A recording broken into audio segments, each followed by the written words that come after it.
Here in New York City many years ago, this lady, a lady of considerable means, she left her home in New York City and went off to Paris with her 2 children, leaving her home and her maid. Before she returned, the maid took all of her furniture and took it away. When she returned, the apartment was there. Rent was paid every month. But there was no furniture, not a thing in it. She employed a private agency, told the police department, told all the authorities in New York City, and plus her private agency. At the end of a few months, they did not turn up one thing concerning that stolen property. She came to see me. I said, all right, you're seated there and I'm seated here in my apartment, aren't we? Now, you are not seated in my apartment. You are seated right now. Close your eyes. You're seated in your own apartment. And you had a grand piano? She said, no, I had a piano, but it wasn't a concert grand. It was grand, but not a concert grand.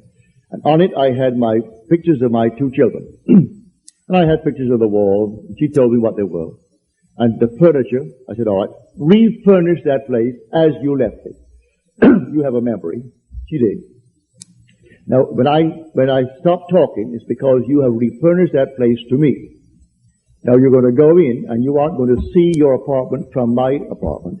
You're in your apartment. And you can feel your chair and get off your chair and feel the piano and see the children, the pictures of the children, and that's what you're going to do. She agreed she would do it. And then we simply broke the spell. What did it take? 2 minutes? 3 minutes? That week, she went to her bank on Madison Avenue. As she was coming out of the bank, she had a past history of a little mental state where she was put away for a while because she needed psychiatric treatment. And the bars on this window reminded her of her past history and therefore addled her for a while. So she came onto Madison Avenue and turned south instead of turning north where she should have. When she discovered her mistake, she was at the end of the block. When she got there and discovered her mistake, she looked down and 2 very familiar ankles were standing right before her. She came up to the face, that's her maid. And the maid spotted it and started to scream. She went over to the maid and grabbed her before the light changed and hailed the oncoming taxi and said, you're taking me right now. And the maid, who could have killed her, she was so big and strong, was so reduced to impotency because of the discovery. And the maid took her to the place where she had stored that furniture.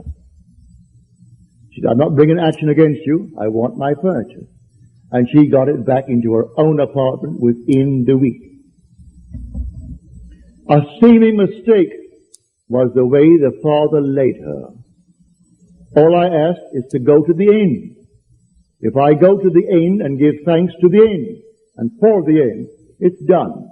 Now let the one in the depths of my own being devise the best means to take me to that end. The end is where I start. The end is my beginning. And that is a story that I know from personal experience.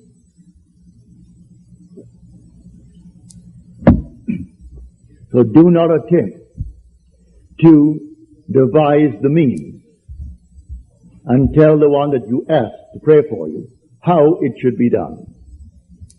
He will lose all interest and turn his back and say, go elsewhere.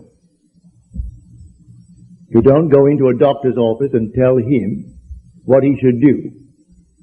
If you go to him because you trust him, well then you either got to trust him and continue, or you're going to leave him.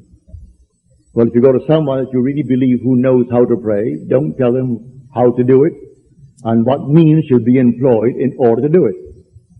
He is going to go to the end if he knows how to pray. The end is where we begin. In my end is my beginning. And we're always ahead of our evidence. So I go to the end. I see the whole thing done and then drop it. Then let it happen in my world.